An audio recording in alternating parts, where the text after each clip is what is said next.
नमस्कार दोस्तों, मैं आप सबका स्वागत करता हूं honey hair academy YouTube channel पर। और ये क्लास डे 4 है जिसमें हम बात करेंगे हेयर लेयर के बारे में। हमारे बालों में 3 लेयर पाई जाती हैं, 3 types of layer in the hair. 3 layer हमारे बालों में होती है। फर्स्ट लेयर होती है क्यूटिकल, सेकेंड लेयर होती है कोटेक्स और थर्ड लेयर होती है मेडुला। क्यूटिकल लेयर हमारे बालों पर ट्रांसपेरेंट एक लेयर बना के रखती है जो हमारे बाल को धूल, मिट्टी, बैक्टीरिया, डस्ट आदि से प्रोटेक्शन करके रखती है, बाकी 2 लेयर्स को। ठीक है। उसके बाद आती है हमारी कोटेक्स लेयर। कोटेक्स लेयर में हमारे natural colour, natural bond, natural pigments वगैरह, नेचुरल स्ट्रेंथ वगैरह जो हमारे हेयर की होती है वो सब कोटेक्स लेयर में पाई जाती है। थर्ड लेयर आती है हमारी मेडुला। मेडुला लेयर हमारे बाल की शेप डिसाइड करती है। अगर मेडुला बहुत ज्यादा मोटी है तो आपका हेयर बहुत ज्यादा कर्ली होगा। मेडुला अगर एक नॉर्मल कंडीशन में है यानी कि थिन टेक्सचर में है तो आपका हेयर नॉर्मल कंडीशन में होगा, जैसा हमारा या आपका हेयर है। ठीक है। मेडुला अगर बाल में बिल्कुल पतली है तो आपका हेयर प्रॉपर स्ट्रेट कंडीशन में मिलेगा, जैसा कि जो चाइनीज वगैरह के हेयर आपने देखे होंगे उनका नेचुरल हेयर भी बहुत ज्यादा स्ट्रेट होता है, बिकॉज क्योंकि उनकी मेडुला जो होती है वो बहुत पतली होती है। तो हमने हेयर लेयर के बारे में पढ़ा। हमारे बालों में 3 लेयर होती हैं, ठीक है, लेकिन उनका यूज कहाँ होता है ये किसी को नहीं पता और ना कोई बताता है। मैं आपको बताता हूँ हेयर लेयर का यूज कहाँ पर होता है। क्यूटिकल लेयर जो हमारे बालों की पहली लेयर होती है उसका यूज होता है हमारे शैम्पू और मास्क के साथ। जब आप बाल पे शैम्पू करते हो तो क्यूटिकल लेयर ओपन हो जाती है और बाल पे जब मास्क लगाते हो तो क्यूटिकल लेयर वापस क्लोज हो जाती है। सेकेंड लेयर हमारी कोटेक्स। कोटेक्स लेयर तब यूज होती है जब हम बाल पे कोई ब्लॉन्ड कलर करते हैं। जब आप बाल पे कोई ब्लॉन्ड कलर करते हो तो ब्लॉन्डर की वजह से उसकी जो कोटेक्स लेयर होती है हमारे बाल की वो ओपन हो जाती है, और जब आप बाल पर कलर डिपोजिट करते हो तो कोटेक्स लेयर वापस से बंद हो जाती है।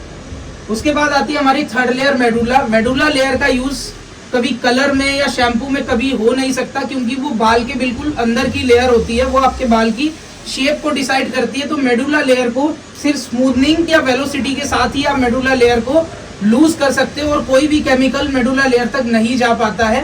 तो स्मूथनिंग जब बाल पर लगती है तो आपकी मेडुला लेयर लूज हो जाती है, और जैसे ही आप न्यूट्रलाइजर उस पर अप्लाई करते हो तो मेडुला लेयर वापस से फिक्स हो जाती है। ये होता है यूज ऑफ लेयर्स। जैसे हमारे बालों में 3 लेयर होती हैं वैसे ही हमारे बालों में 3 बॉन्ड्स भी होते हैं। पहला बॉन्ड होता है साल्ट बॉन्ड, सेकंड बॉन्ड होता है हाइड्रोजन बॉन्ड, थर्ड बॉन्ड होता है हमारा सल्फर बॉन्ड। हम इन बॉन्ड्स का कहाँ और किस सिचुएशन में यूज करते हैं और कौन सा ऐसा वर्क होता है जब हम करते हैं तो इन बॉन्ड्स का यूज आता है हमारे हाथ में। सबसे पहला salt bond, break in water. जब हम बाल का वॉश करते हैं तो साल्ट बॉन्ड ब्रेक हो जाता है। दूसरा hydrogen bond, break in heat. जब हम बाल पर ड्रायर या आइनिंग, प्रेसिंग कुछ करते हैं तो ये जो बॉन्ड है हाइड्रोजन ये ब्रेक हो जाता है। उसके बाद थर्ड बॉन्ड आता है हमारा सल्फर बॉन्ड। ये ब्रेक इन केमिकल, यानी कि ये सबसे हार्ड बॉन्ड होता है जो सिर्फ केमिकल के थ्रू ही लूज या ब्रेक किया जा सकता है, यानी कि जब हम बाल पर स्मूथनिंग या पर्मिंग लोशन लगाते हैं तभी ये सल्फर बॉन्ड लूज होता है और बाल की शेप चेंज हो सकती है। जैसे 3 बॉन्ड बाल में होते हैं वैसे 3 लेयर्स भी बाल में होती हैं। लेयर्स होती हैं जो हेयर को प्रोटेक्शन करके रखती हैं, और बॉन्ड्स होते हैं बालों की जान, बालों की स्ट्रेंथ को बॉन्ड बोलते हैं। 3 तरह के बॉन्ड हमारे बालों में होते हैं, साल्ट, हाइड्रोजन और सल्फर। कब यूज में आते हैं? जब हम बाल पे स्मूथनिंग या पमिंग करते हैं। क्या कैसे ब्रेक होते हैं? Salt bond break in water, hydrogen bond break in heat, sulphur bond break in chemical A to Z। अब हम बात करेंगे डायरेक्ट कलर के बारे में। डायरेक्ट कलर क्या होते हैं? डायरेक्ट कलर वो होते हैं जब हम बाल पर बिना ब्लॉन्ड करे, बिना ब्लॉन्डर यूज किए कोई कलर सीधा अप्लाई कर रहे हैं किसी भी वॉल्यूम की हेल्प से, वो होता है डायरेक्ट कलर एप्लीकेशन। ठीक है। डायरेक्ट कलर आप किन कंडीशंस में करते हो?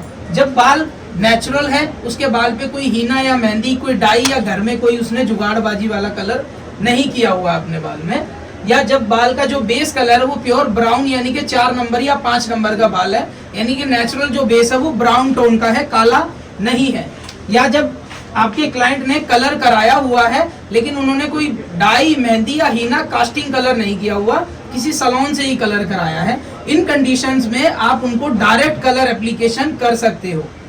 तो डायरेक्ट कलर क्या होता है? जब बाल पे ब्लॉन्डर या क्लींजर का यूज ना हो, डायरेक्ट ट्यूब और डेवलपर की हेल्प से आप कलर करते हो, वो होता है डायरेक्ट कलर प्रोसीजर। मैंने 2 केस आप लोगों के लिए एग्जांपल के लिए यहाँ पर लिखे हैं।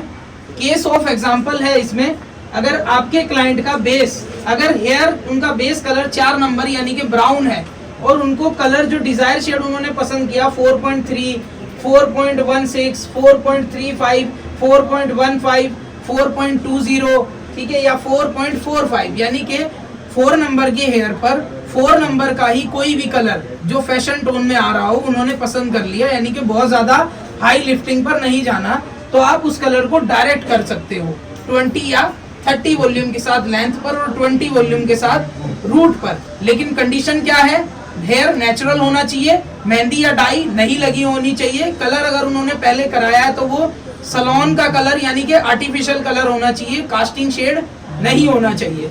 दूसरा केस हमने लिखा है, बेस है 5 नंबर यानी कि लाइट ब्राउन, और डिजायर शेड है उनका कोई भी 6 लेवल, 7 लेवल या 8 लेवल तक का कोई भी कलर उन्होंने पसंद किया है, तो आप 30 या 40 वॉल्यूम के साथ उनके बालों में कर सकते हो। जैसे फॉर एग्जांपल के मैंने कलर लिखे हैं 6.3, 7.35, 8.34, 8.3, ठीक है, 6.13, इस तरह की कोई भी कलर, 12.3 हो गया, है ना, इस तरह का कोई भी कलर आप डायरेक्ट 30 वॉल्यूम या 40 वॉल्यूम के साथ कर सकते हो। अगर बाल 5 नंबर का है तो 30 या 40 चलेगा, लेकिन अगर बाल 4 नंबर का है तो सिर्फ 40 चलेगा, क्योंकि 40 के बारे में लोग कहते हैं कि वो कलर रिफ्लेक्शन खत्म कर देगा, बाल डैमेज हो जाएगा, लेकिन ऐसा कुछ नहीं होता है। मेरे अकॉर्डिंगली 4 नंबर का जो हेयर होता है वो बहुत ज्यादा डार्कर शेड में होता है, और 40 वॉल्यूम जब तक उसके डार्कर पिगमेंट को खत्म करेगा तब तक उसका लेवल जो उसका हीटिंग प्रोसेस होता है 40 वॉल्यूम का वो कम हो जाता है, और वो 30 की तरह ही काम करेगा, आपके बाल का रिफ्लेक्शन खत्म नहीं करेगा। अब हम इसी सिचुएशन में कंडीशन को चेंज करेंगे। अगर आपके बाल, जो आपका जो क्लाइंट है, आपको उसे डायरेक्ट कलर करना है, लेकिन उनके बाल पर हीना, कास्टिंग या डाई लगी हुई है, तो आप इस प्रोसीजर को कैसे करोगे। सबसे पहले आप उनके बाल पे क्लिनजिंग करोगे। क्लिनजिंग क्या होती है?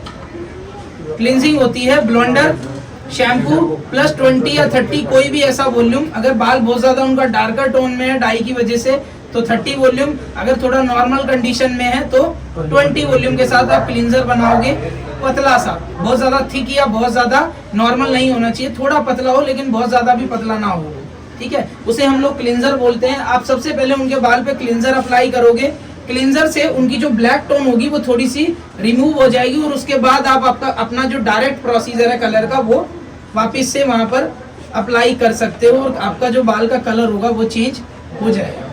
तो कैसी लगी आपको डे 4 की क्लास?